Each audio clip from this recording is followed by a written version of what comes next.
주셨네. 예수님 찬양 받으소서.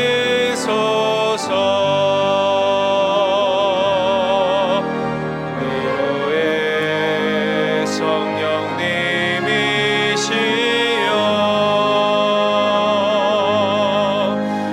위로의 성령님이시여,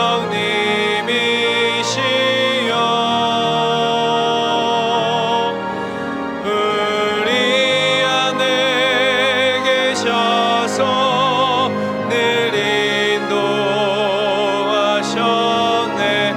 위로의 성령님이시여.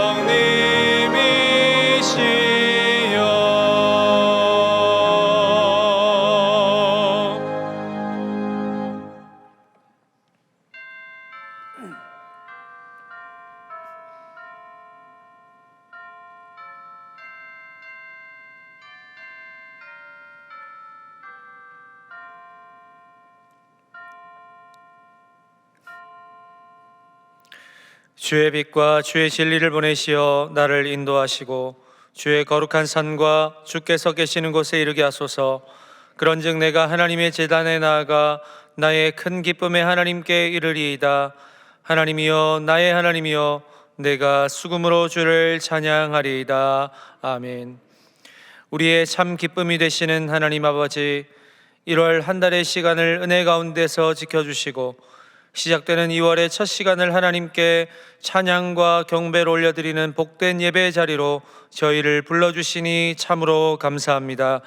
오늘 우리의 빛이요 진리 되시는 하나님의 영광을 경험하는 이 예배의 시간이 되게 하시고, 하나님을 향한 참회와 사랑의 고백을 통해 하나님의 놀라운 은총 안에서 주와 하나 되는 복된 시간 되게 하여 주옵소서.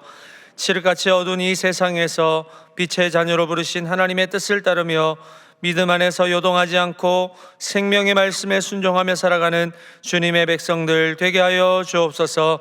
주님께서 품게 하신 한 영혼을 위해 계속 중보하며 긍휼한 마음으로 살피게 하시고, 열방의 주의 이름이 머무시는 곳마다 복된 은혜의 소식들이 나타나게 하여 주옵소서.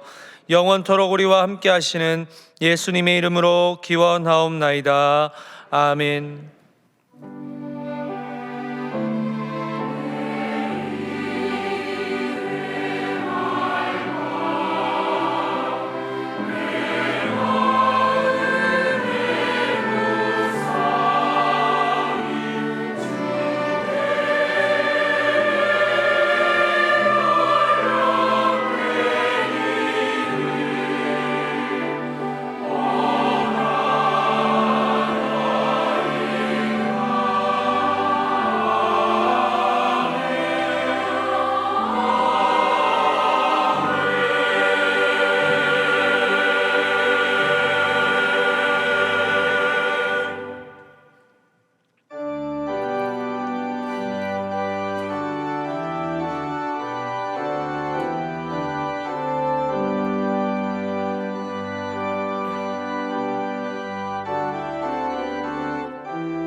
내 귀한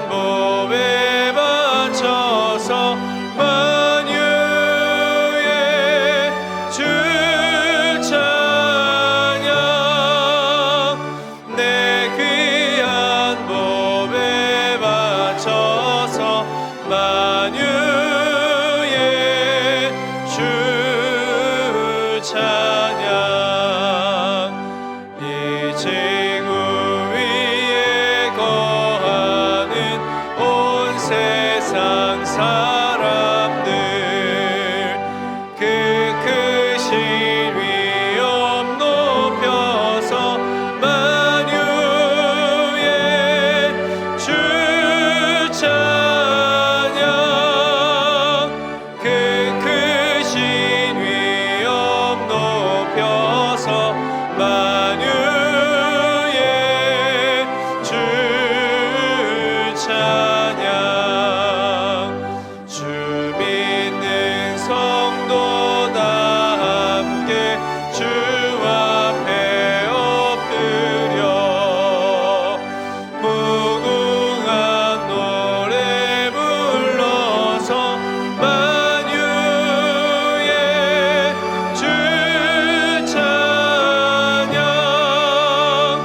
무궁한 노래 불러서 만유의 주 찬양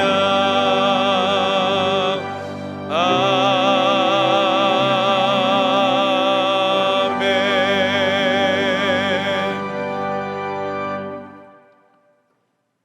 지난 한 주간 우리의 삶을 돌아보며 침묵으로 참회의 기도를 드리겠습니다.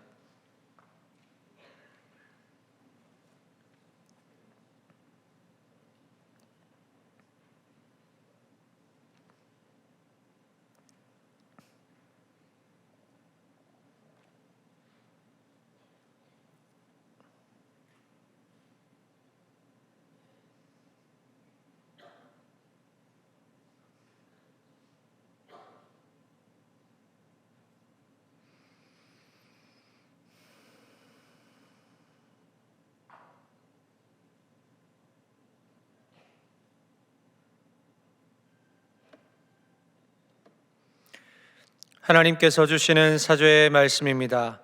만일 우리가 우리 죄를 자백하면 그는 미쁘시고 의로우사 우리 죄를 사하시며 우리를 모든 불의에서 깨끗하게 하실 것이요. 아멘.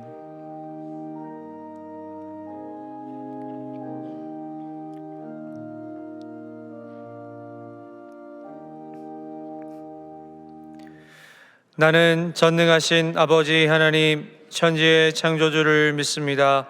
나는 그의 유일하신 아들 우리 주 예수 그리스도를 믿습니다. 그는 성령으로 잉태되어 동정녀 마리아에게서 나시고 본디오 빌라도에게 고난을 받아 십자가에 못 박혀 죽으시고 장사된 지 사흘 만에 죽은 자 가운데서 다시 살아나셨으며 하늘에 오르시어 전능하신 아버지 하나님 우편에 앉아 계시다가 거기로부터 살아있는 자와 죽은 자를 심판하러 오십니다. 나는 성령을 믿으며 거룩한 공교회와 성도의 교제와 죄를 용서받는 것과 몸의 부활과 영생을 믿습니다. 아멘.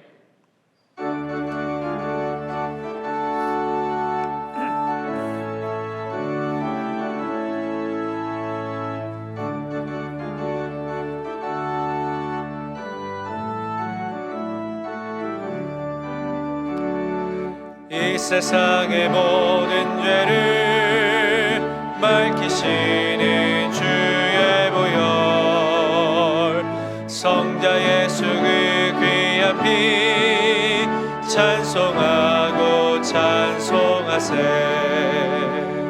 주님 앞을 멀리 떠나 길을 잃고 헤맬 때에 나의 뒤를 따라오사 친히 구원하셨도다. 흰 눈보다 더 흰 눈보다 더 주의 흘리신 보혈로 희게 씻어주옵소서. 가시관을 쓰셨으니 피로 얼굴 물드셨고 십자가의 모진 고통 나를 위해 당하셨네. 말로 형용할 수 수 없는 구세주의 구속하심, 그대와 크신 사랑 찬송하고 찬송하세. 흰 눈보다도 흰 눈보다도 주의 흘리신 보혈로 희게 씻어 주옵소서. 아버지를 멀리 떠나 바른 길을 저버리고 여러 가지 죄악으로 주홍같이 되었으니 물 같은 것 가지고는 씻을 수가 주 없네. 주여 귀한 몸의 피로 날 정결케 하옵소서. 흰 눈보다도 흰 눈보다도 주의 흘리신 보혈로 희게 씻어 주옵소서.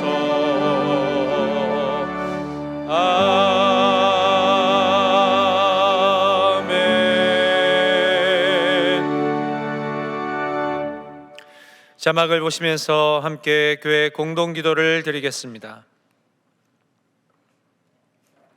평강의 왕이신 하나님, 우리 교회 모든 성도가 마음에 품은 한 영혼을 주님께 올려드립니다. 우리의 삶을 통해 살아있는 복음이 전해지게 하시고 모든 영혼이 주님께 돌아와 경배하게 하옵소서. 동인선교회, 블루오션, 발리 한인교회, 동안교회가 연합하여 진행하는 인도네시아 발리 선교를 친히 주관하셔서 하나님의 나라가 그 땅 가운데 선포되게 하옵소서. 별내 동안교회, 남양주 동안교회, 원자력 동안교회와 동안교회 연합사역이 주님의 손길 안에서 선하게 사용되게 하시고 빛과 소금처럼 선한 영향력을 나타내는 귀한 사역들이 되게 하옵소서. 담임 목사님의 가정과 사역을 축복하옵소서. 주여 우리를 불쌍히 여기소서. 주여 우리를 불쌍히 여기소서. 주여 우리를 불쌍히 여기소서. 이제는 각 개인의 교제 제목과 작정한 한 영혼을 위하여 그리고 환우들을 위하여 기도를 드리겠습니다. 아버지 감사합니다. 주님의 은혜 가운데 작정한 영혼들을 주님 앞에 올려드립니다. 하나님, 이 나라와 이 민족을 위하여서도 기도합니다. 주님, 이 나라를 불쌍히 여기시고 이 나라의 모든 하나님 아버지 정치와 경제, 문화 모든 전반에 우리 하나님의 은혜와 평강이 충만하게 하시고 아버지 하나님이여 죽어가는 한 영혼들을 주님 지켜주시며 병상에 누워있는 한우들까지도 주님께서 위로하시며 이들의 모든 환부를 주님께서 친히 고쳐주시기를 주님 간절히 빌고 원합니다. 주님께서 역사하여 주시옵소서.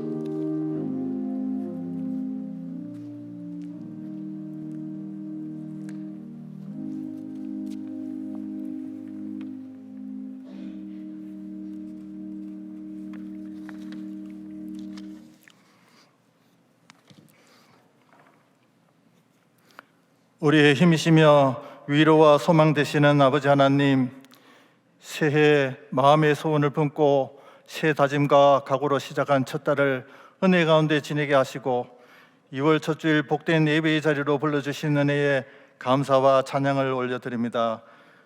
이 시간 우리의 흩어진 마음을 주님께로 향하게 하시고 습관이 아니라 영과 진리로 드려져 하나님께서 기뻐 받으시는 참된 예배가 되게 하여 주시옵소서. 긍휼과 자비의 아버지 하나님, 지난주 저희는 언론을 통해 한 신앙인의 무너짐을 안타깝게 바라보며 인간의 연약함을 다시금 깨닫습니다. 저희 또한 신앙에 합당하지 못한 삶의 방식을 세상 기준을 따라 정당화하며 타협해 왔음을 고백드립니다.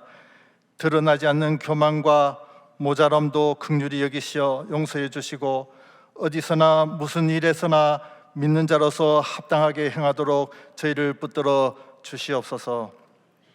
이 예배 가운데 주님 주시는 위로의 음성을 들려주시고 우리의 삶을 세밀히 살피시는 하나님의 사랑과 은혜를 더욱 깊이 깨닫게 하여 주시옵소서.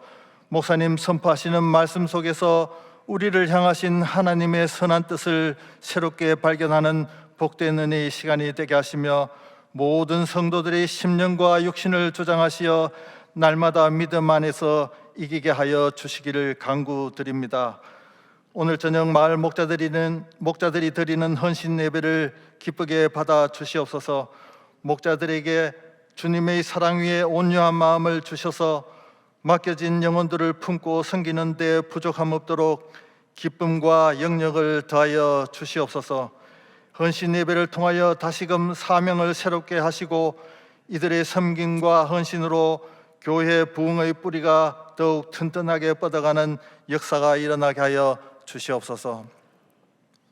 나라 안팎으로 어려움이 더해가는 이 나라를 위해 기도합니다. 이 땅의 지도자들에게 하나님을 경외하는 마음과 지혜를 주시고 권력과 탐욕에 흔들리지 않게 하시며 깨끗한 손으로 국민과 나라의 미래를 위해 섬기게 하여 주시옵소서.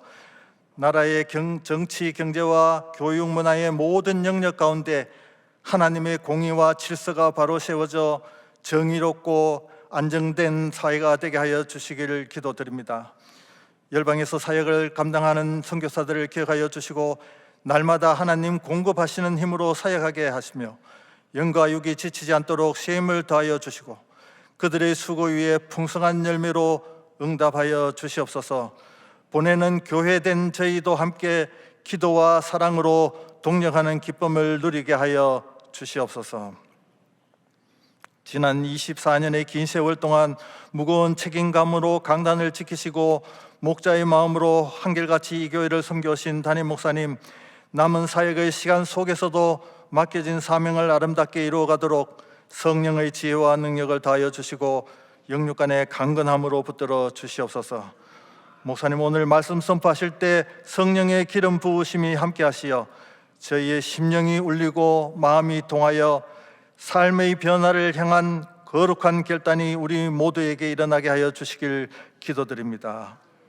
이 시간 각자의 자리에서 찬양과 여러 섬김으로 주께 영광 돌리는 모든 이들에게 그리스도의 은혜를 충만히 부어주시고 하늘의 평강과 신령한 복으로 채워주시옵소서. 이 모든 말씀을 우리 주 예수 그리스도의 이름으로 감사드리며 기도합니다. 아멘.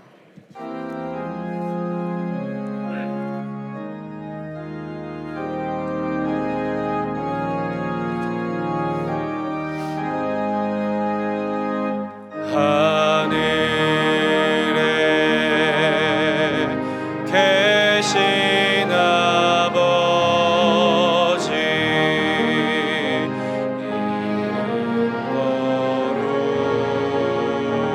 거룩하사 주님 나라 임하시고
이 시간 준비하신 예물과 비전헌금, 성경금을 봉헌하겠습니다.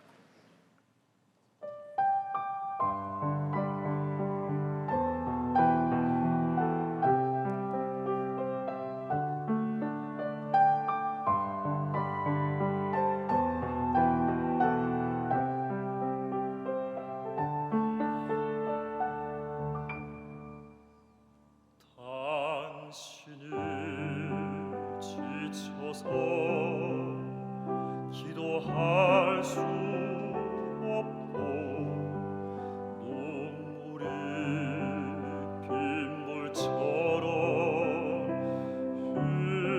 흘러내릴 때 주님은 우리 연약함을 아시고 사랑으로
당신이 지쳐서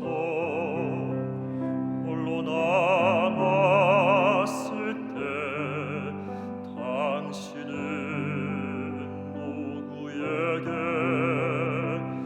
위로를 얻나 주님은 아시네 당신의 마음을 그대 홀로 잊지 못함을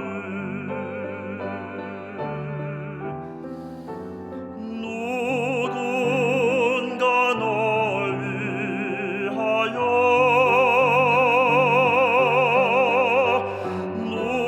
누군가 기도하네 내가 홀로 외로워서 마음이 무너질 때 누군가 널 위해 기도하네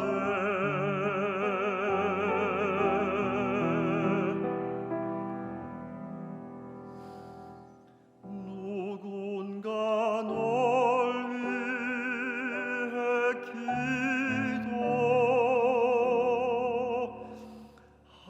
기도하네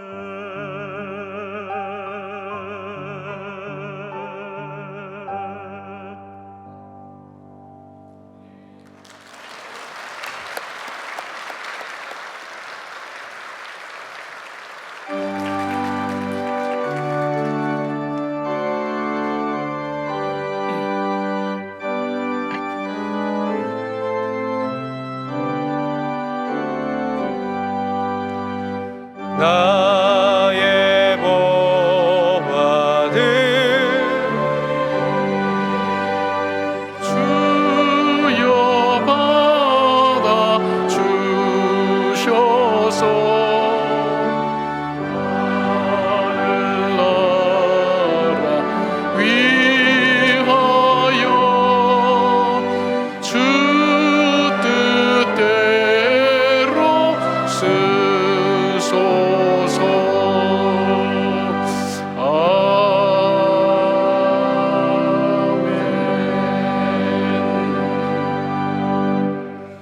참 좋으신 하나님, 광야 같은 세상을 살며 메마른 땅을 먼지 하나님 날리며 살아갈 수밖에 없는 우리 인생 여정 속에 동행하여 주시고 사랑하여 주심을 변치 않게 날마다 붙들어 주시며 위로해 주시고 세임 주시는 그 하나님 앞에 주의 자녀들이 나왔습니다.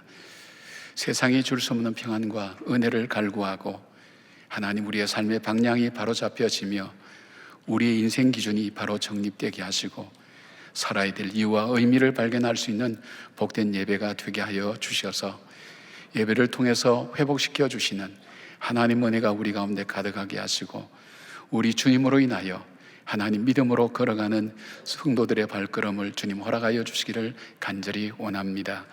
성령님이 시간 친히 우리 마음을 주장하여 주셔서 지치고 힘든 주님의 자녀들 위해 엄마의 품에서 젖을 넉넉히 빨고 잠든 그 어린아이의 그 평안함을 저희들에게 허락해 주셔서 지친 우리 심령 속에 세임을 얻게 하여 주시고 우리를 평안으로 인도하시는 그 하나님의 은혜가 오늘 예배 가운데 가득하게 하여 주시옵고 새로운 결단과 헌신과 믿음의 하나님 새로운 길들이 하나님 결단되어지고 주님 앞에서 살아갈 수 있는 믿음의 사람들로 걸어가게 하여 주시옵소서.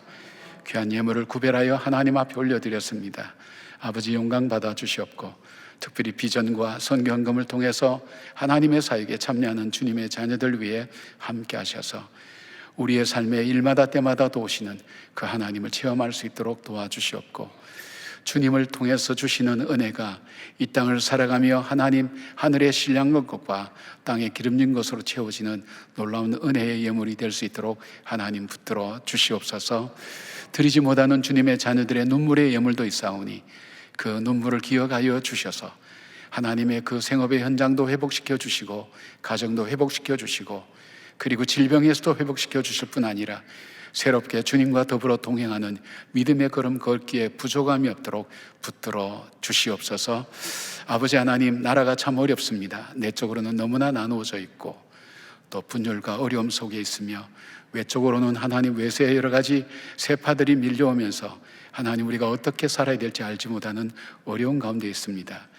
무엇보다도 우리 인생의 기준의 축이 바뀌어져서 하나님 인본주의와 물질주의의 하나님 그 기준으로 우리의 삶이 점점 바뀌어져가는 모습을 바라볼 때에 아버지여 주의 말씀이 우리 삶의 기준이 되게 하시고 주의 거룩한 말씀을 따라 살아가는 성도들의 거룩한 걸음이 영향력 있게 나타나게 하여 주셔서 주의 나라가 선포되고 증거되고 나타나도록 하나님 저희들을 축복하시고 힘과 은혜를 다하여 주시옵소서. 예배 가운데 하나님 영광 받으시기를 원하고 우리 주 예수 그리스도의 이름으로 기도드리옵나이다. 아멘.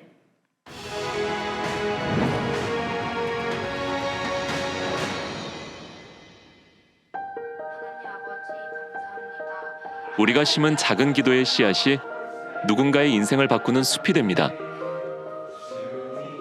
성도님들이 매월 첫 주 드리시는 비전 헌금. 그것은 우리 아이들이 좁은 세상을 넘어 열방으로 나갈 수 있도록 문을 여는 사랑의 열쇠이며 거친 파도를 뚫고 비전의 땅으로 향하게 하는 믿음의 돛이 됩니다. 성도님들이 흘려보낸 귀한 헌금을 통해 동안의 청소년들은 기독교적 세계관으로 세상을 바라보는 글로벌 리더로 성장하고 있습니다. 고등부는 유럽이라는 신앙의 현장에서 종교개혁의 본질과 깊이를 발견하며 중등부는 동남아시아라는 섬김의 배움터에서 나눔의 넓이를 가르쳐 주시는 하나님을 경험합니다.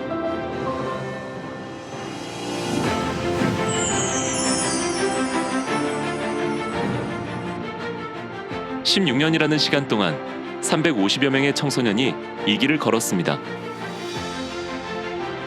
누군가에게는 방황의 끝이었고 누군가에게는 소명의 시작이었습니다. 그곳에서 만난 하나님은 아이들의 삶을 송두리째 바꾸어 놓았습니다. 매주 예배 드리고 예배가 익숙해지다 보니까 사실은 그냥 무의식적으로 와서 이렇게 잠깐 앉아있다 가고 약간 이렇게 될 수도 있잖아요. 근데 갔다 와서 보니까 매일 이렇게 예배 드리고 할 수 있는 게 얼마나 기쁜 일이고 감사한 일인지를 좀 알게 된 것 같아서 앞으로의 예배도 좀 변화되지 않을까라는 기대도 있고 그리고 그 감동이 진짜 그냥 잠깐의 감정에서 끝나는 게 아니라 제 삶의 순간에서도 이 비전 트립이라는 그 경험이 이렇게 영향력을 펼쳐서 제 삶에서도 이렇게 쭉 이어져 나갔으면 좋겠다라는 생각이 있어요. 지금은 영상과 미디어가 아이들의 영혼을 흔드는 시대입니다. 이 혼란한 시대 속에서 우리 아이들이 흔들리지 않는 믿음의 세대로 바로 서기 위해서는 신앙의 선배인 여러분이 놓아주시는 영적 사다리가 반드시 필요합니다. 청소년 비전 트립은 성도님들의 기도와 헌금으로 이 영적 사다리를 놓아주는 과정입니다. 아이들은 여러분이 놓아준 든든한 사다리를 딛고 세상 속에서 하나님을 대면하며 담대히 나아갈 것입니다. 성도님들의 비전 헌금 약정이 우리 청소년들에게는 평생 잊지 못할 하나님과의 만남이 됩니다. 여러분의 약정이 아이들의 비전이 됩니다. 지금 동참해 주십시오. 우리 청소년들을 위해서 격려의 박수 한번 하십시다.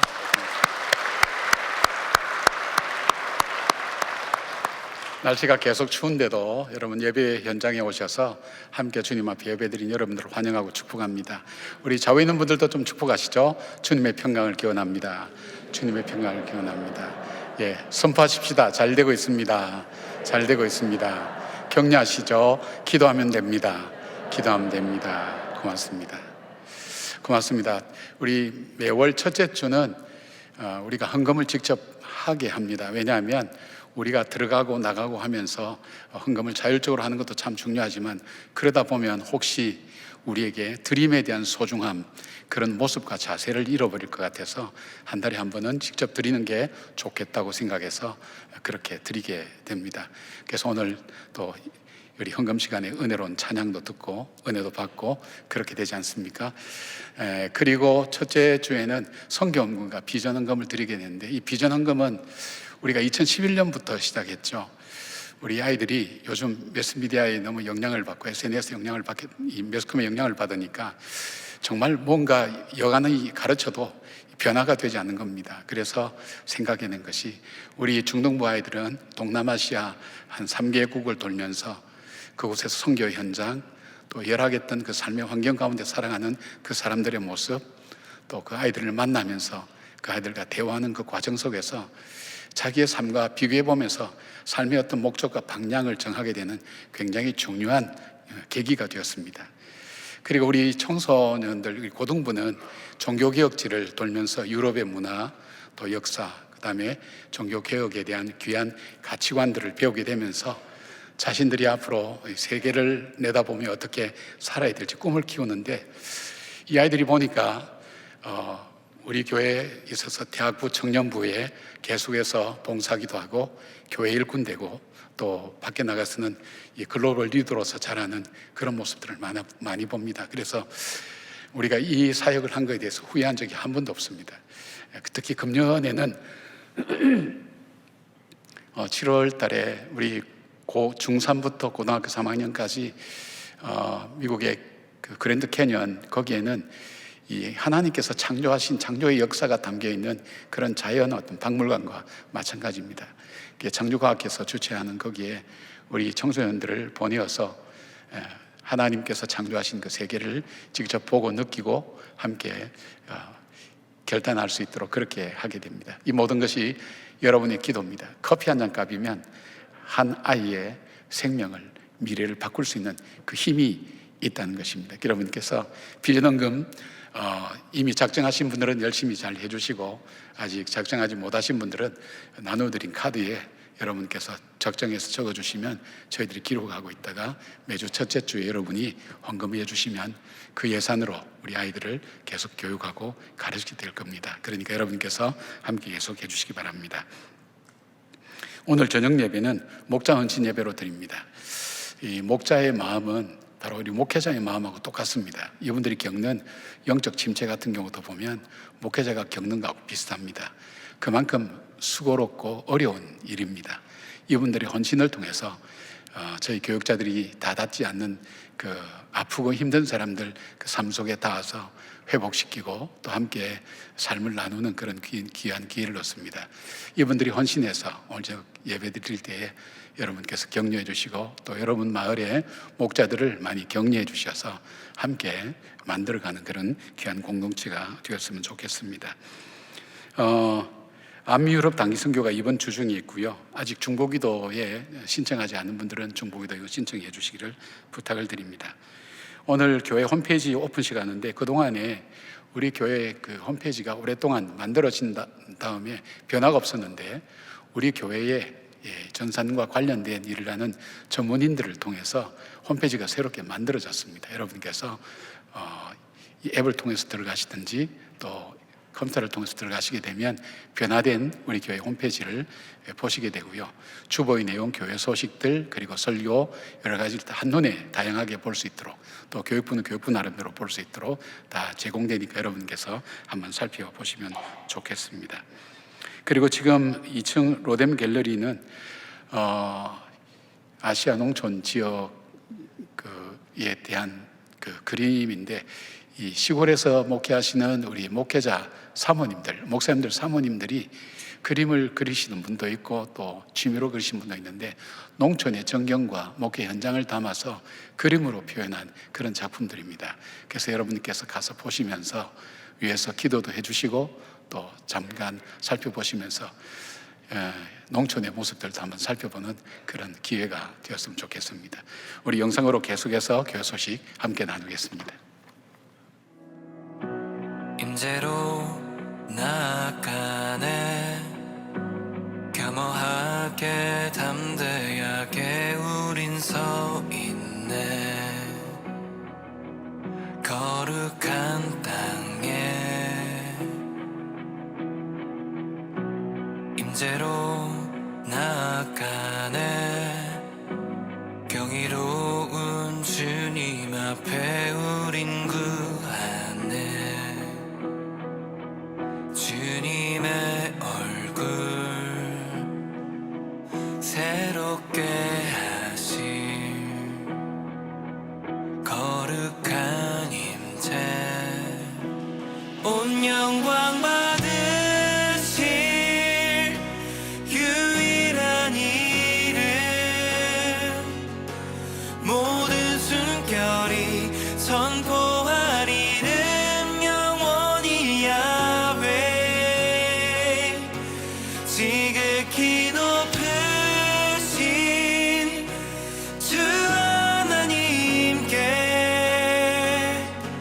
찬양과 영광 존귀와 능력 영원히 야훼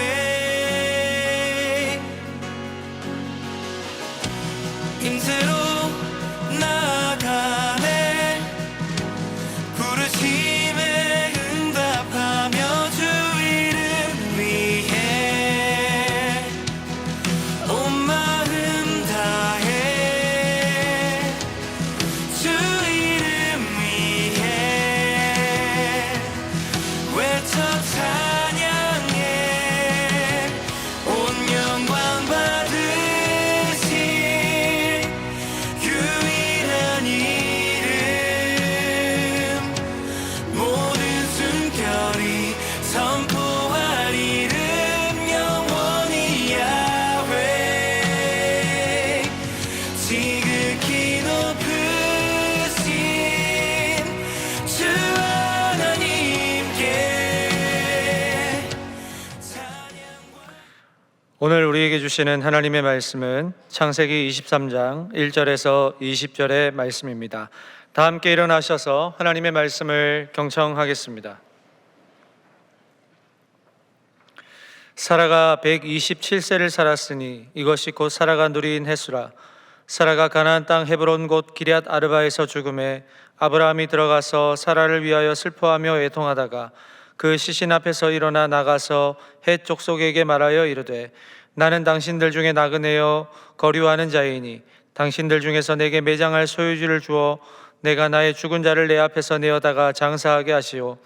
헷 족속이 아브라함에게 대답하여 이르되 내 주여 들으소서. 당신은 우리 가운데 있는 하나님이 세우신 지도자이시니 우리 묘실 중에서 좋은 것을 택하여 당신의 죽은 자를 장사하소서. 우리 중에서 자기 묘실에 당신의 죽은 자 장사함을 금할 자가 없으리이다. 아브라함이 일어나 그 땅 주 및 헷 족속을 향하여 몸을 굽히고 그들에게 말하여 이르되 나로 나의 죽은 자를 내 앞에서 내어다가 장사하게 하는 일이 당신들의 뜻일진데 내 말을 듣고 나를 위하여 소알의 아들 에브론에게 구하여 그가 그의 반머리에 있는 그의 막벨라 굴을 내게 주도록 하되 충분한 대가를 받고 그 굴을 내게 주어 당신들 중에서 매장할 소유지가 되게 하기를 원하노라 하매 에브론이 해쪽 속 중에 앉아 있더니 그가 해쪽 속 곧 성문에 들어온 모든 자가 듣는 데서 아브라함에게 대답하여 이르되 내 주여 그리 마시고 내 말을 들으소서. 내가 그 밭을 당신에게 드리고 그 속의 굴도 내가 당신에게 드리되 내가 내 동족 앞에서 당신에게 드리오니 당신의 죽은 자를 장사하소서. 아브라함이 이에 그 땅의 백성 앞에서 몸을 굽히고 그 땅의 백성이 듣는 데서 에브론에게 말하여 이르되 당신이 합당히 여기면 청하건대 내 말을 들으시오. 내가 그 밭 값을 당신에게 주리니 당신은 내게서 받으시오. 내가 나의 죽은 자를 거기 장사하겠노라. 에브론이 아브라함에게 대답하여 이르되 내 주여 내 말을 들으소서. 땅값은 은 400세겔이나 그것이 나와 당신 사이에 무슨 문제가 되리이까? 당신의 죽은 자를 장사하소서. 아브라함이 에브론의 말을 따라 에브론이 해쪽 속이 듣는 데서 말한 대로 상인이 통용하는 은 400세겔을 달아 에브론에게 주었더니 마므레 앞 막벨라에 있는 에브론의 밭 곧 그 밭과 거기 속한 굴과 그 밭과 그 주위에 둘린 모든 나무가 성문에 들어온 모든 해쪽 속이 보는 데서 아브라함의 소유로 확정된지라. 그 후에 아브라함이 그 아내 사라를 가나안 땅 마므레 앞 막벨라 밭 굴에 장사하였더라. 마므레는 곧 헤브론이라. 이와 같이 그 밭과 거기에 속한 굴이 해쪽 속으로부터 아브라함이 매장할 소유지로 확정되었더라. 이것은 하나님의 말씀입니다. 아멘.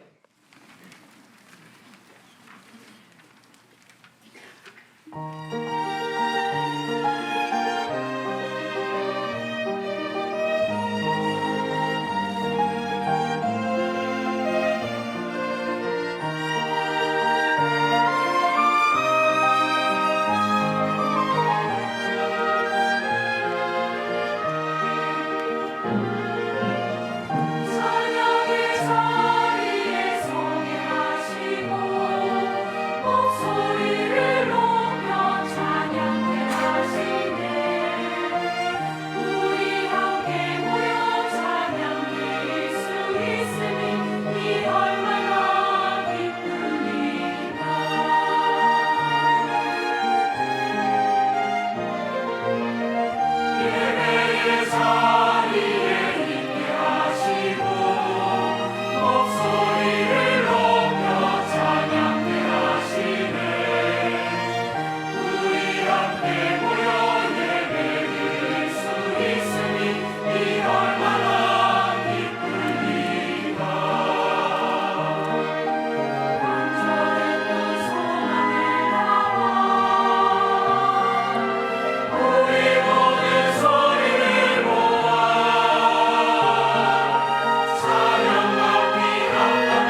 아멘.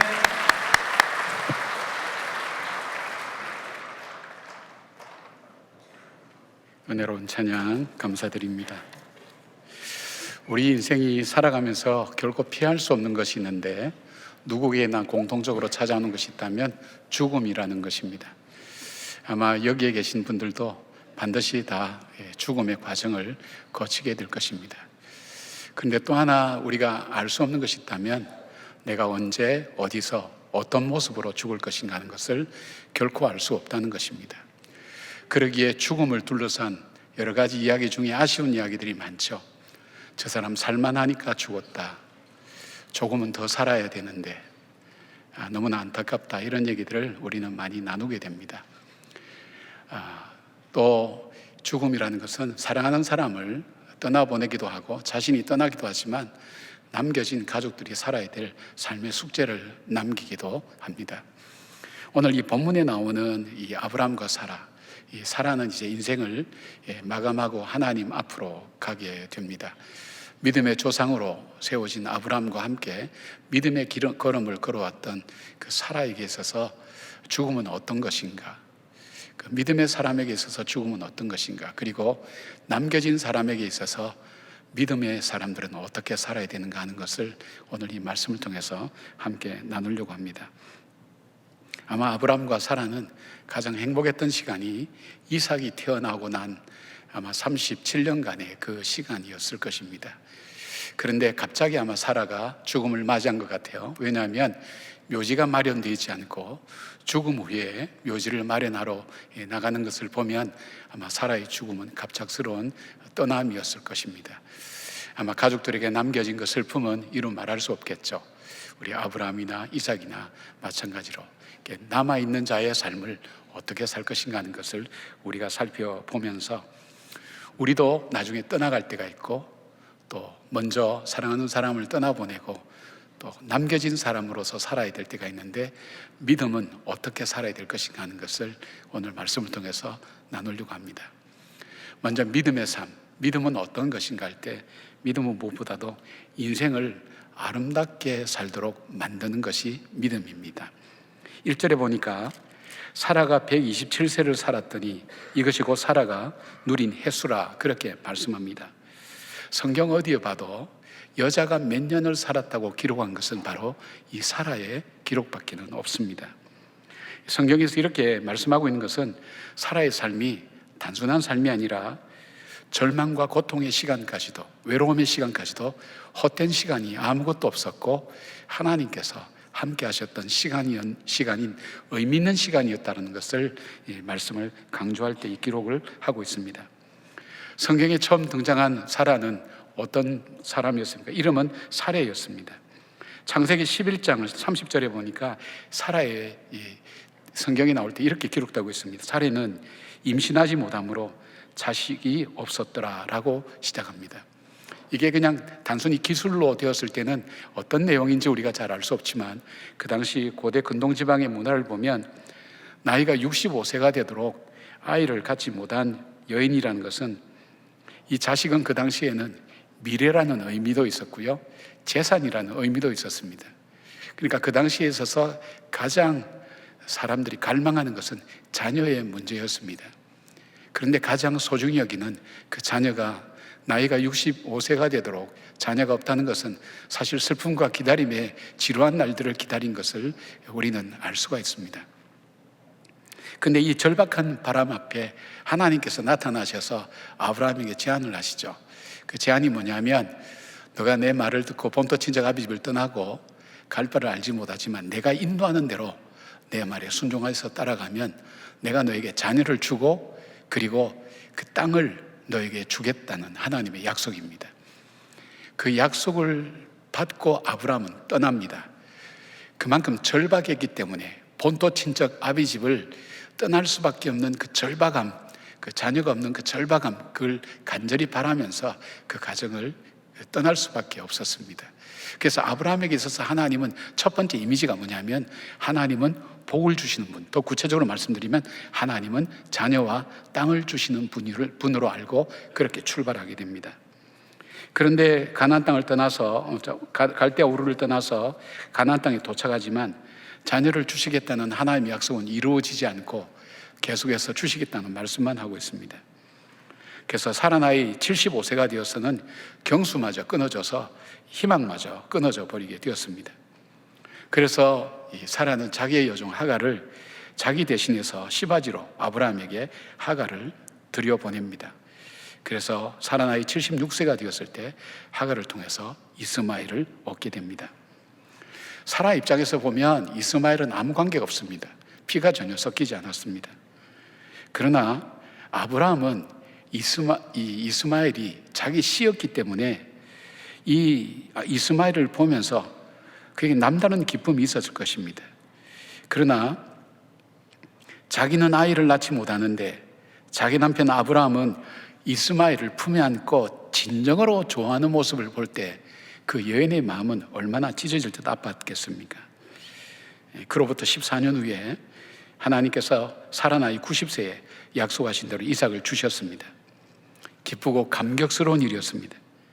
그런데 이삭이 37살 되었을 때 사라가 하나님의 부름을 받게 되었습니다. 아마 사라의 37년의 세월은 127년을 살았던 그 어느 때보다도 행복하고 영적으로 풍성했을 것입니다.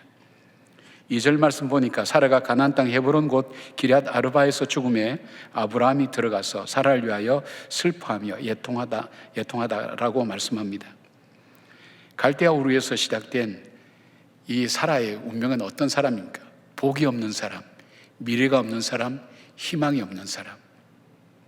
그리고 가정에 들어와서 그만큼 갈망했지만 자녀가 없을 때 그 인생은 인생의 황무지와 마찬가지였죠. 그런데 그럼에도 불구하고 하나님의 말씀을 따라 순종하며 살았던 그 사라의 삶의 마지막은 아름다운 삶으로 마무리하게 되었습니다. 가나안 땅은 하나님의 약속의 땅입니다. 헤브론은 교제라는 뜻을 갖고 있다 그랬죠. 마무리는 풍성하다 그랬습니다.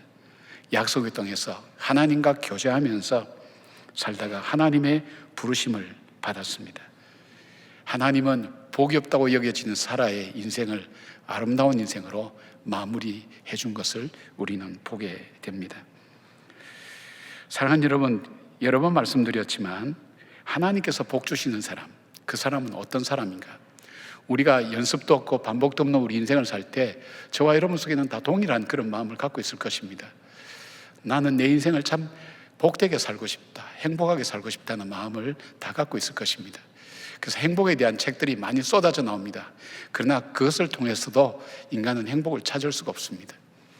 그런데 행복에 대해서 성경, 특별히 시편 1편은 시편 150편 복 있는 사람에 대한 서론과 마찬가지입니다. 그 시편 1편에 복 있는 사람은 여호와 율법을 주야로 묵상하는 자로다라고 말씀합니다. 하나님 말씀을 묵상하고 하나님 말씀을 따라가는 삶을 살 때 하나님께서 그 인생을 행복하게 만들어 주신다는 겁니다. 아름답게 만들어 주신다는 겁니다. 그리고 구체적으로 몇 가지를 말씀하고 있습니다. 저는 시냇가의 신기운 나무처럼 시절을 쫓아 과실을 맺게 한다는 것입니다. 여기서 말하는 시냇가는 비가 와서 만들어지는 자연적인 시냇가가 아닙니다. 어떤 인격적인 사람이 의도와 목적을 가지고 그 땅을 파서 그 고랑을 파서 거기에 물을 흘려보내고 그 물이 흘러가는 그 주변이 푸르러지는 그런 녹원지대를 만드는 것, 바로 그런 시냇가라고 이야기할 수 있습니다. 쉽게 말씀드리면 자기 인생이 황무지처럼 그렇게 산다 할지라도 하나님의 말씀을 따라 살아가는 인생이 될 때에 어떤 환경 속에서도 하나님께서는 그로 하여금 시냇가의 신기한 나무처럼 시절을 쫓아 과실을 맺게 하는 그런 삶을 살게 한다는 것입니다. 우리 인생에는 맺어야 될 열매들이 다 있어요. 아플 때든 좋을 때든 부할 때든 평안할 때든 그리고 나이가 많아서든 젊을서든 맺어야 될 열매를 맺는 삶, 그 삶이 복된 삶입니다. 그 열매를 맺도록 하시겠다는 겁니다. 또 하나 볼 수 있는 것은 주님이 축복하시는 것은 뭐냐면 형통한 인생을 살게 하겠다. 형통한 인생을 여러 가지로 해석할 수 있지만은 사람답게 살 수 있도록 하겠다는 그 의미입니다. 여러분, 사람이 부유하다고 높은 자리에 있다고 지식이 많다고 사람답게 다 그렇게 살아갑니까? 우리는 그렇지 않습니다. 그런 사람이 사람답게 살지 못하는 모습을 너무나 많이 보고 삽니다. 그러나 때로는 가난하고 어렵고 힘들고 연약해도 정말 사람답게 사는 사람들을 볼 수가 있습니다. 하나님의 말씀을 따라갈 때 하나님은 그로 하여금 사람답게 살 수 있도록 그렇게 만들어 주시겠다는 것입니다. 그리고 또 하나는 이 바람이 나는 겨와 같다는 말씀과 비교해서 하나님이 인도하시는 의인의 길을 걷게 하겠다는 겁니다.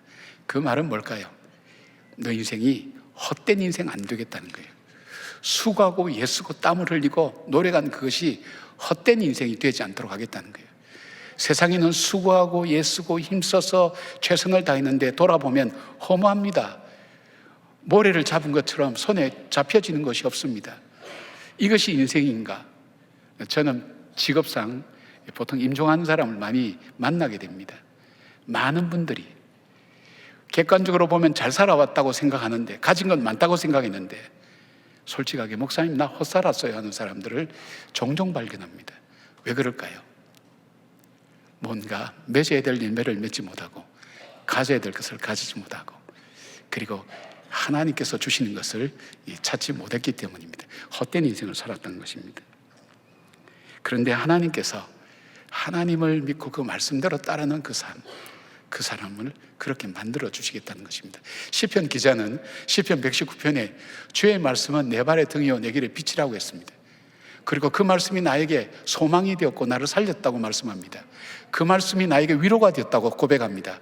그는 고난을 통해서도 주의 일례를 깨달은 것이 바로 복이라고 그렇게 고백합니다. 그 말씀대로 살았을 때 열어가셨던, 만들어가셨던 하나님의 아름다운 인생이 자기 인생 속에 있었다고 그렇게 고백합니다. 사랑하는 여러분, 우리는 태어날 때 절대로 공평하지 않습니다. 우리 인생은 공평하다고 얘기할 수 없습니다. 태어나 보니까 좋은 집안에서 또 행복한 가정에서 태어나는 분도 있고 참 어렵게 우리 태어나는 사람들도 있습니다.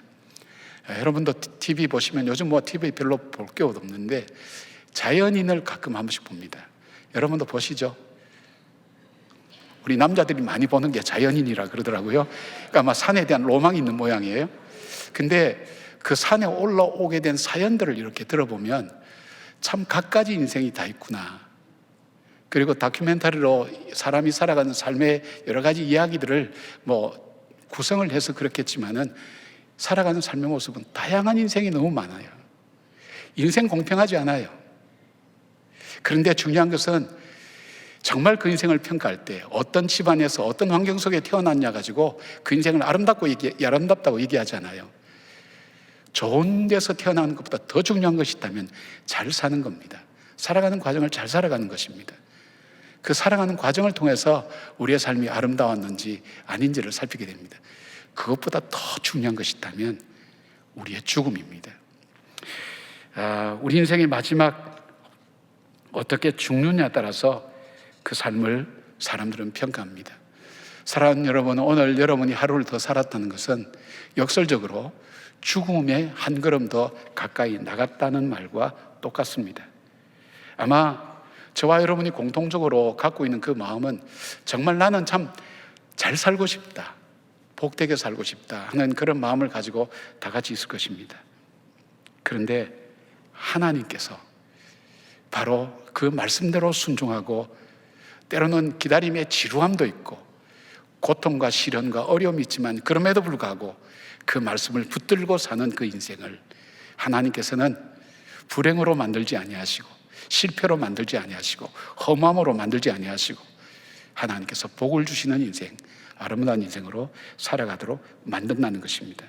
사라처럼 불행한 인생을 시작했지만 불행한 삶의 여정을 걸었지만 그럼에도 불구하고 하나님 말씀을 붙들고 살았던 그의 인생 여정을 하나님의 마지막 영원하신 하나님, 언약을 지키시는 하나님, 여호와의 이레의 하나님, 그 하나님 믿고 걸어갔을 때에 그의 마지막은 아름다운 삶이 되었고 그리고 그의 삶은 많은 사람이 부러워하는 아름다운 믿음의 조상의 삶을 살게 된 것을 보게 됩니다.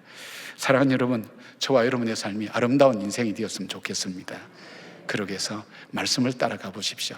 힘들어도 어려워도 낙심되어도 절망되어도 사실 그렇잖아요. 절망은 우리가 맨 마지막에 해도 결코 늦지 않습니다. 좌절과 포기도 마찬가지입니다. 그러나 그 전에 절망할 힘을 가지고 말씀을 다시 붙들고 그 말씀 따라서 살아보십시오. 내 인생을 내가 아름답게 만들 수가 없습니다. 바로 우리 인생을 창조하신 그 하나님께서 분명히 아름다운 인생으로 우리의 삶을 만들어갈 것입니다. 믿음은 우리의 삶을 아름답게 만드는 삶의 모습입니다. 그런 믿음의 사람 되기를 주님 이름으로 축복합니다. 두 번째로 이 믿음은 무엇인가? 믿음은 슬픔과 절망에서 일어나게 만드는 힘이 됩니다. 2절 3절 보니까 사라가 가나안 땅 헤브론 곧 기럇 아르바에서 죽음에 아브라함이 들어가서 사라를 위하여 슬퍼하며 애통하다가 그 시신 앞에 일어나 헷 족속에게 말하여 이르되, 그렇게 되어 있습니다. 아브라함은 사라의 죽음 앞에 몹시 슬퍼했죠. 이 슬퍼하다라는 이 사파드라고 하는 것은 가슴을 치며 예고가는 행위를 말합니다.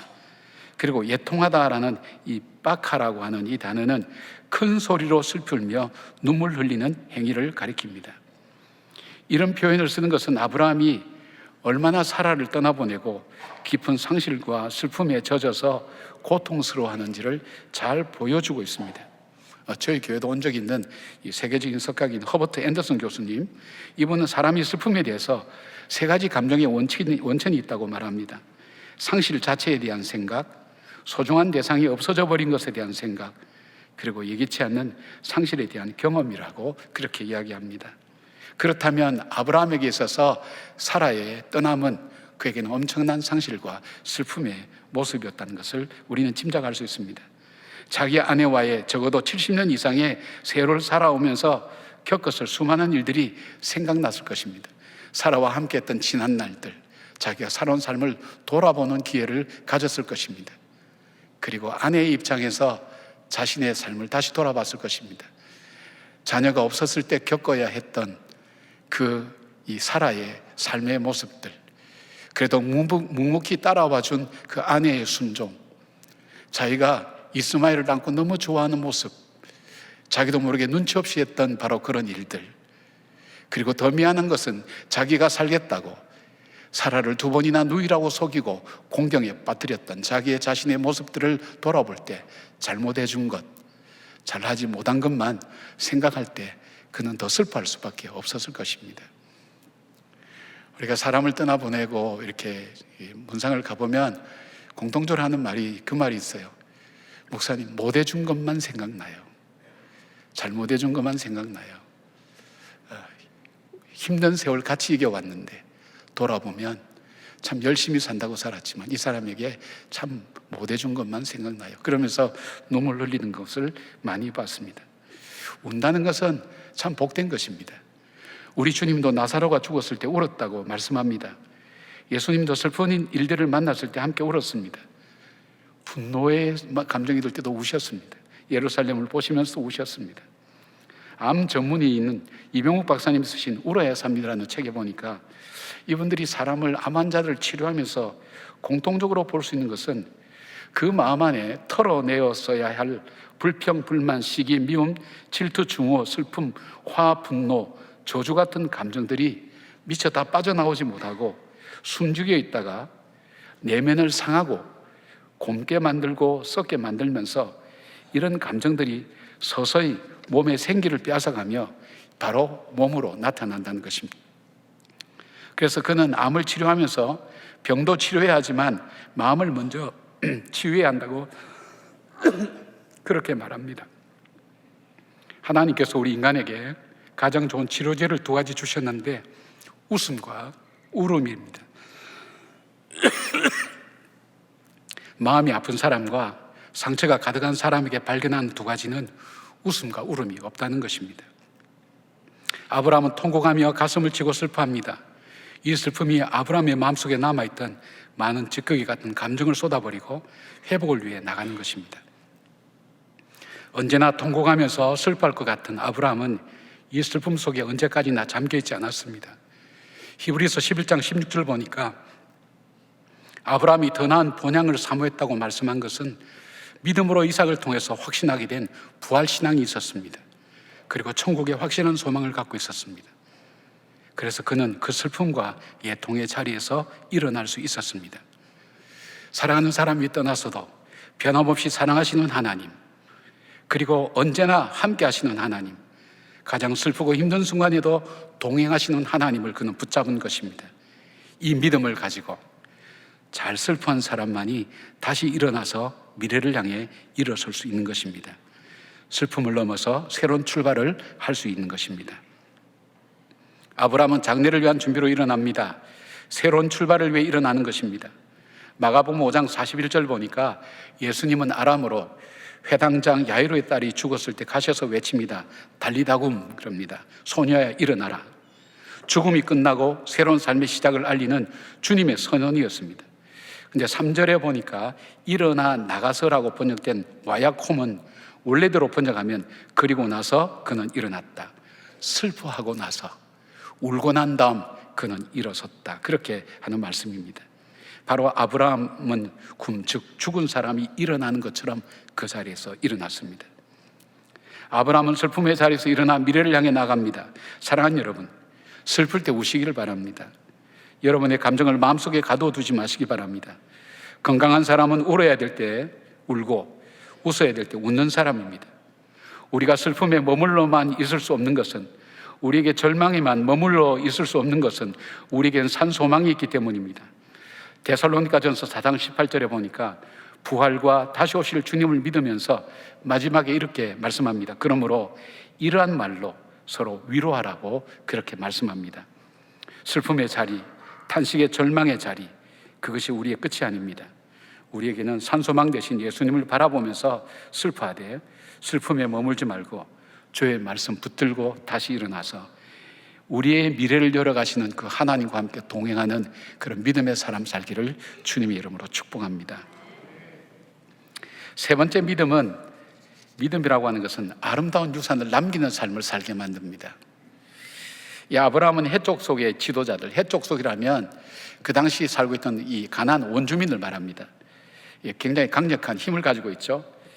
자신은 나그네요 그리고 거류하는 자라고 말합니다. 그들 앞에서 아브라함의 겸손함을 볼 수도 있지만은 그가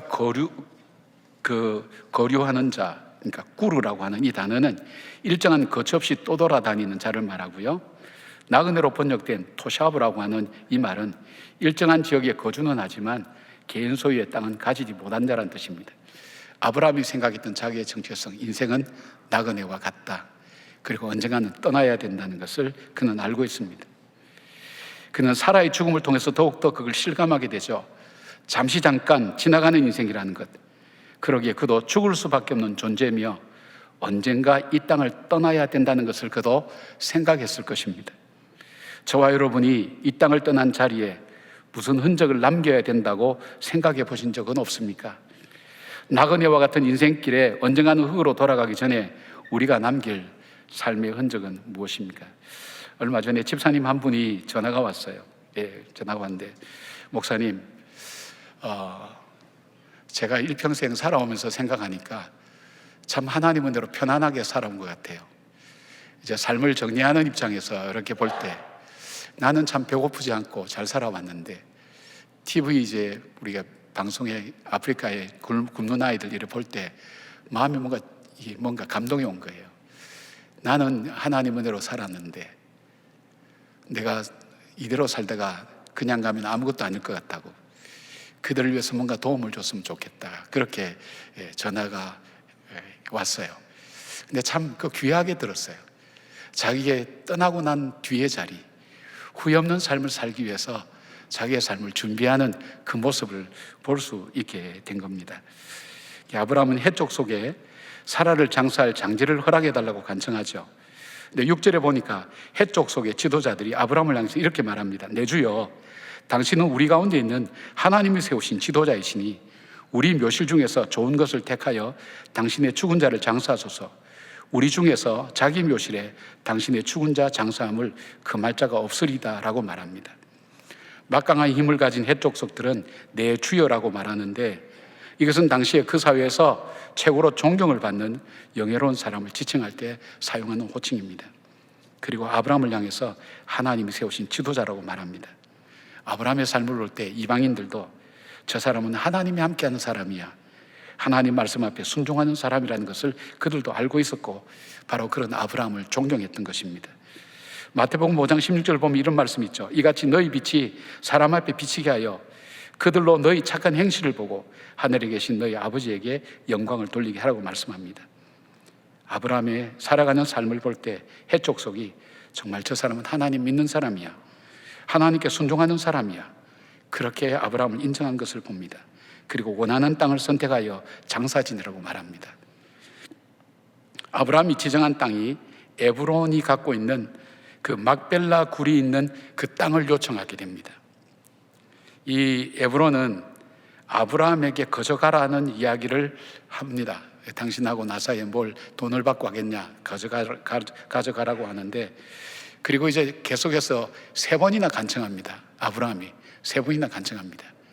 그리고 그러니까 이제 에브론이 그렇게 얘기합니다. 뭐 당신과 나 사이에 별 관계가 없겠지만 우리 그냥 보통 사업하는 입장에서 보면 은 400세겔 정도 받지만 그걸 받아서 내가 뭐 하겠냐고, 당신 그냥 갖고 가라고 그렇게 얘기합니다. 근데 은 400세겔이 굉장한 바가지입니다. 엄청나게 많은 돈입니다, 그 당시에 봐서. 그런데 그렇게 비싼 값, 그리고 그냥 가라고, 갖고 가라고 했으면 한 번, 두 번은 뭐 그런 모양이다 생각했는데 세 번째는 진심이구나 생각하고 그냥 갖고 가면 될 건데 가격을 지불했단 말이에요. 그것도 18절 보니까 성문에 들어온 모든 해족속이 보는 데서 지불했다는 겁니다. 이게 참, 이 아브라함이 왜 이랬을까 하는 생각을 하죠. 그래서 아브라함은 막벨라 굴뿐 아니라 그 밭과 거기에 속한 굴과 그 밭과 그 주위에 둘린 모든 나무를 다 사게 된 것입니다. 이 땅이 아브라함의 소유로 확정되었습니다. 그 당시에 성문은 사람들이 가장 많이 모이는 자리고, 그리고 장사도 많이 했지만은 행정적인 일들도 많이 일어나는 이 재판의 역할들도 이 성문에서 이루어졌기 때문에 성문에서 했다는 것은 완전히 공개되었다는 사실입니다. 공개적으로 해족속 전부 다 보는 앞에서 은 400세겔을 달아주고 그 땅을 자기 소유 삼았는데, 이 소유로 확정되었다, 아브라함의 소유로 확정되었다는 것이 17절과 20절 두 번에 거쳐서 나옵니다. 17절은 아브라함과 에브론 사이에 계약이 이루어졌다는 것을 의미하고, 20절은 이제는 계약으로 인해서 확실하게 아브라함의 땅이 되었다는 것을 말씀하고 있습니다. 자, 말씀드린 것처럼 왜 아브라함이 그냥 가져갈 수 있었는데 그토록 비싼 값을 공개적으로 주면서 이 땅을 구입하라고 했을까요? 아브라함은 이삭이 태어나기 전에 하나님께서 아브라함과 맹세할 때에 하신 말씀이 있습니다. 15장 13절 14절이 이렇게 말씀합니다. 여호와께서 아브라함에게 이르시되 너는 반드시 알라.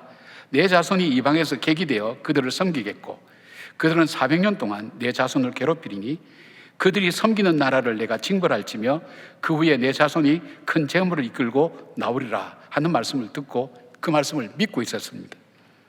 이 가나안 땅을 후손에게 주시겠다고 할 때 약속하신 하나님께서 그 약속을 이루어 주실 때에 그 전에 400년의 긴 세월을 바로 이 땅을 떠나서 애굽의 노예로 살다가 하나님의 약속한 땅에 돌아올 때 그 방향과 근거를 바로 제시해 주기 위해서 이 땅을 구입하게 된 것입니다.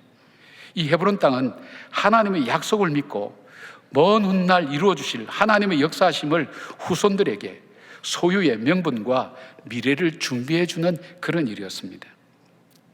아브라함이 구입한 이 헤브론 땅은 갈렙이 가나안 땅을 정복할 때에 이 산지를 자신에게 달라고 요청한 땅이고, 갈렙의 후손에서 다윗이 나와서 바로 이 헤브론에서 왕으로 세워지고 이스라엘을 다스렸고, 또 다윗이 범죄했을 때 아리우나 타작마당에서 하나님께 속죄 제사를 드렸던 곳이기도 하고, 여기에 솔로몬 성전이 세워졌고 이곳에서 십자가의 놀라운 구속의 역사가 이루어진 땅이 된 것입니다. 미래를 위한 준비를 했죠. 요셉을 우리가 볼 수가 있죠. 요셉은 자기가 죽을 때 자기 형제들에게 유언을 합니다. 자기 혈고를 갖고 나가라고.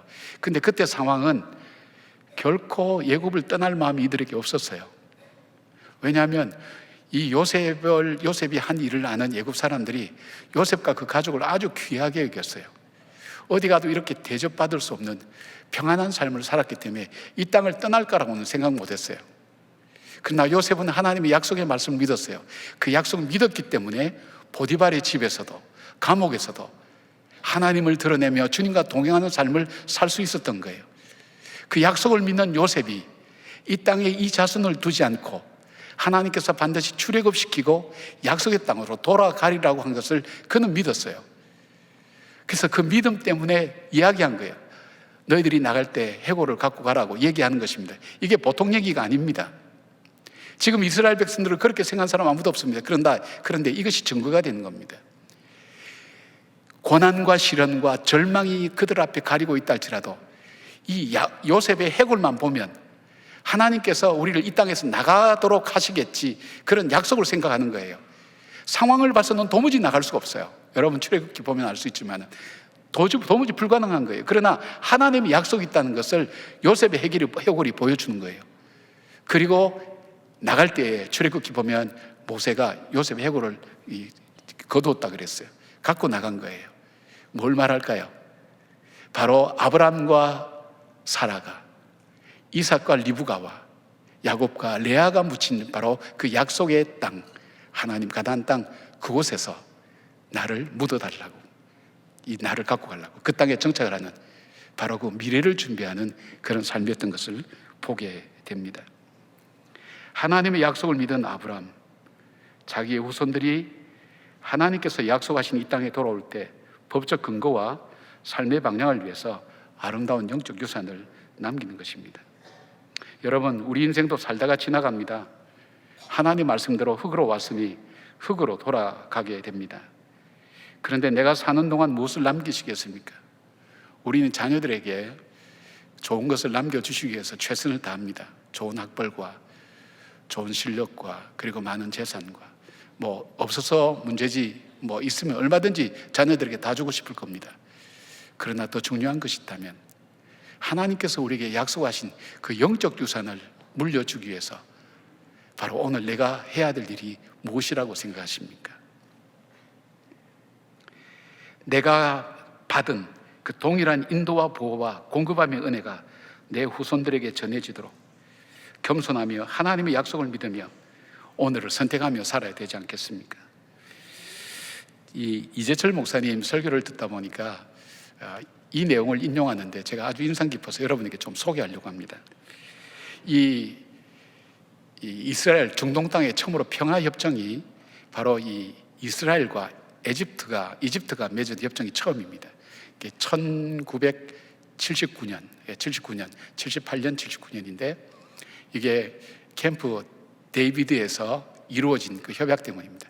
카터 대통령 때 이 두 사람을 초청했습니다.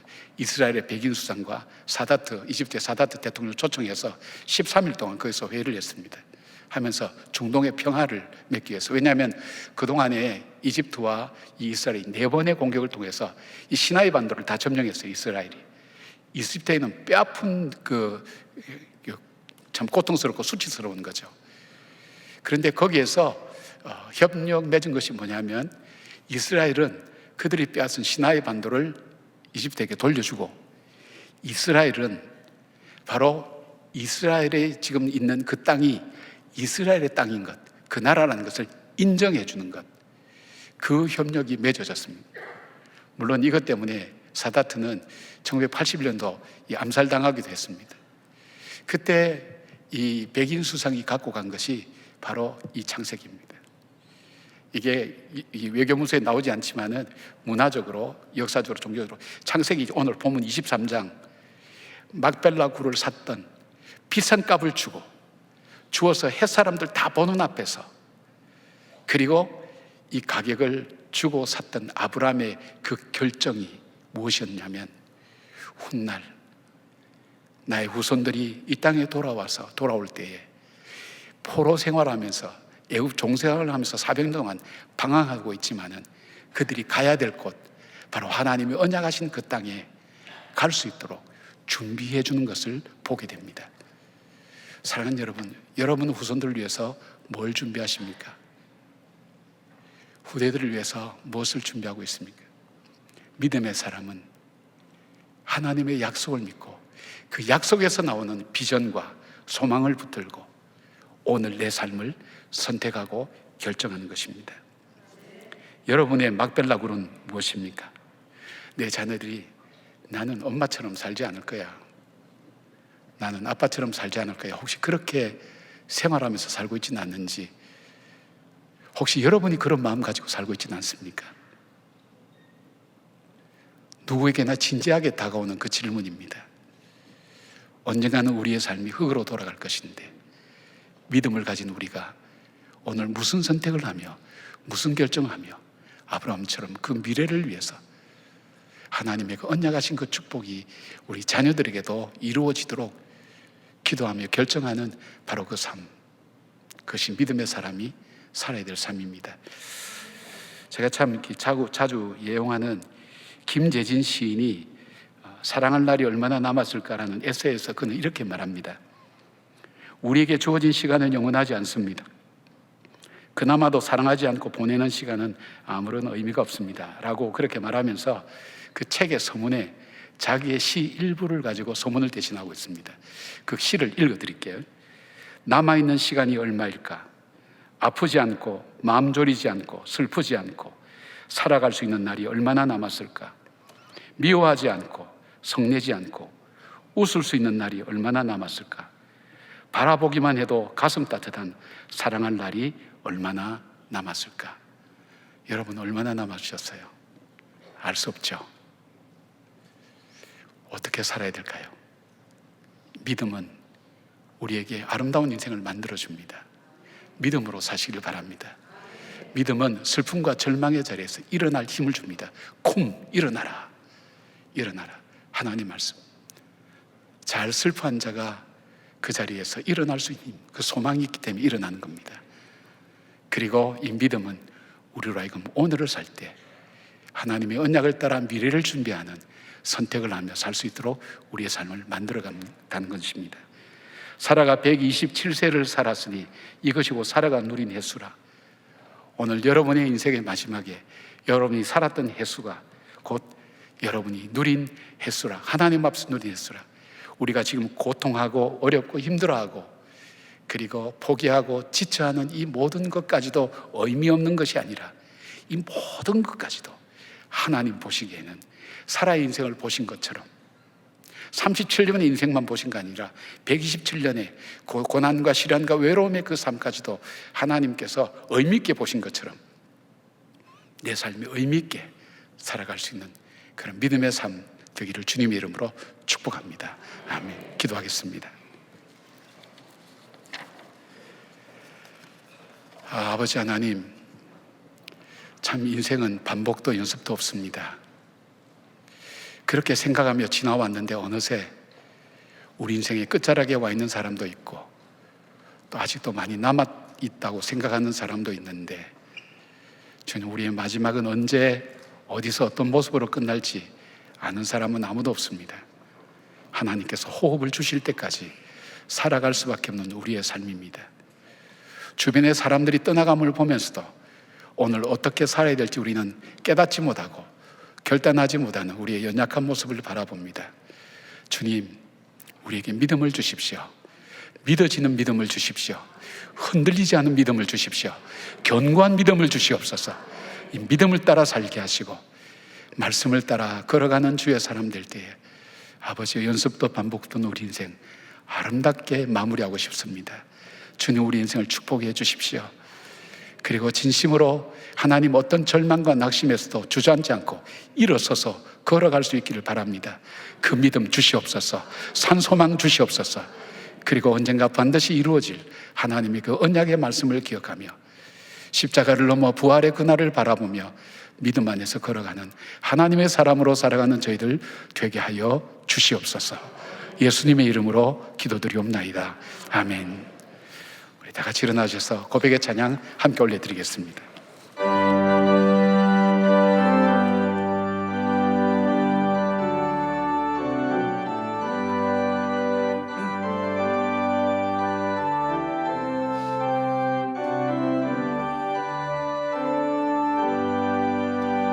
나의 갈 길 다가도록 예수 인도하시니 내 주 안에 있는 그를 어찌 의심하리요. 믿음을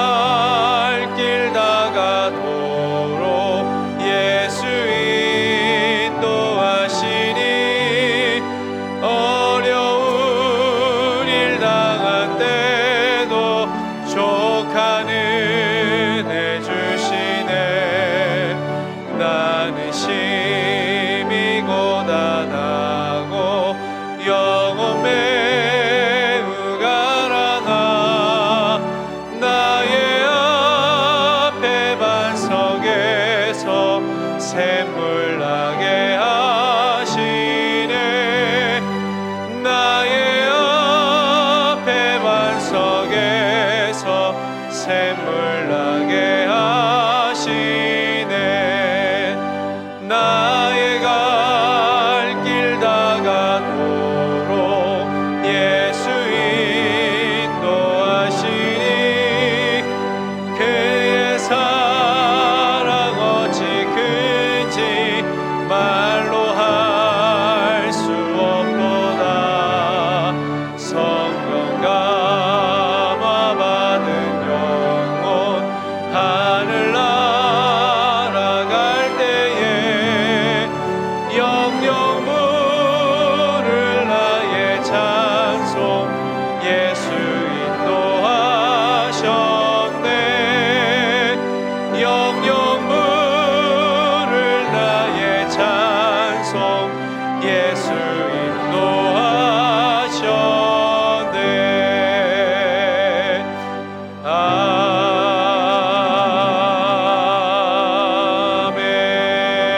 아멘 2월 이달의 말씀을 함께 선포하시겠습니다. 평안을 너희에게 끼치노니 곧 나의 평안을 너희에게 주노라. 내가 너희에게 주는 것은 세상이 주는 것과 같이 아니하니라. 너희는 마음에 근심하지도 말고 두려워하지도 말라. 아멘. 이제는 우리 주 예수 그리스도의 은혜와 우리 하나님의 사랑과 성령님의 감화 감동하심이 죽음 앞에서 떠나보냄 앞에서 믿음이 무엇인가 묻는 우리에게 믿음에 대해서 말씀해 주시며 오늘 현재를 살지만 하나님의 약속을 믿고 그 미래를 준비하는 삶을 살기로 결단하고 주님 앞에 도움을 구하는 주의 모든 백성들 머리 위에 그리고 관계된 일들과 사람들 위해 후손들 위해 이 나라와 이 민족 위에 지금부터 영원까지 함께 하시기를 간절히 축원하옵나이다. 아멘. 아멘.